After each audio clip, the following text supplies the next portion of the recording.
ကဲဒူးဒီဝါနာရှင်ကိုမတွေအားလုံးပဲမင်္ဂလာပါခင်ဗျာကျွန်တော်ကိုမင်းမင်းဆိုဒူးဒီ channel လေးရနေပြီးကြိုဆိုလိုက်ပါတယ်ကျွန်တော်တင်သမျှမြင်အောင်လို့ subscribe လေးကသလို့ရှင်လဲ subscribe လေးနှိပ်ပြီးအားပေးကြပါအောင်ခင်ဗျာကဲတနေ့နာလေး7နာရီ10မိနစ်မှာထွက်မဲ့ခဏလေးလာပါပြီခင်ဗျာဒီ3ရယ်နော်ဒီ9ရယ်ဒီ8ရယ်ဒီ3လုံးပေါင်းရင်အားတဲ့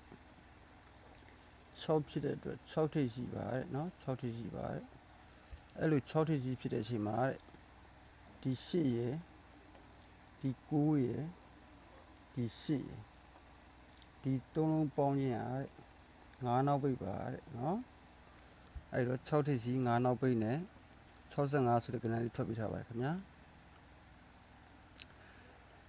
အဲ့လို65ဆိုပြီးပြီးထားတဲ့အချိန်မှာဒီ1ရယ်ဒီ9ရယ်နှလုံးပေါင်းခြင်းရတယ်6ပိုင်ထပ်ပြီးထားပါတယ်เนาะအဲဒါ65ဆိုထပ်ပြီးထားပါတယ်နောက်စိုက်ကြည့်မယ်နော်ဒီ9ရယ်ဒီ2ရယ်ဒီ4ရယ်ဒီ3လုံးပေါင်းရင်အားတဲ့9ဖြစ်တဲ့အတွက်9ထိပ်ရှိပါတယ်เนาะ9ထိပ်ရှိပါတယ်9ထိပ်ရှိပြီးတာပါတယ်အဲ့လို9ထိပ်ရှိပြီးရတဲ့အချိန်မှာဒီ6ရယ်ဒီ3ရယ်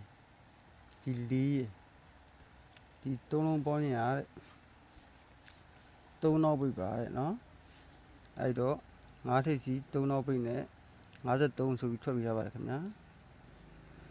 အဲ့လို53ဆိုပြီးထွက်လိုက်ချိန်မှာဒီ1ရဒီ2ရเนาะဒီနှလုံးပေါင်းခြင်းရတယ်3ပိုင်ဆိုပြီးပြီးထားပါတယ်เนาะပေါ်မှာ6ပိုင်ပြီးထားရเนาะအောက်မှာ3ပိုင်ကဲအခုတင်းလာလေးတော့ကနန်းလေးဒီ3ညရဒီ9ရဒီ3ရဒီ3လုံးပေါင်းရင်2ဖြစ်လို့2ထိပ်စီပါတဲ့เนาะအဲ့လို2ထိပ်စီဖြစ်တဲ့အချိန်မှာ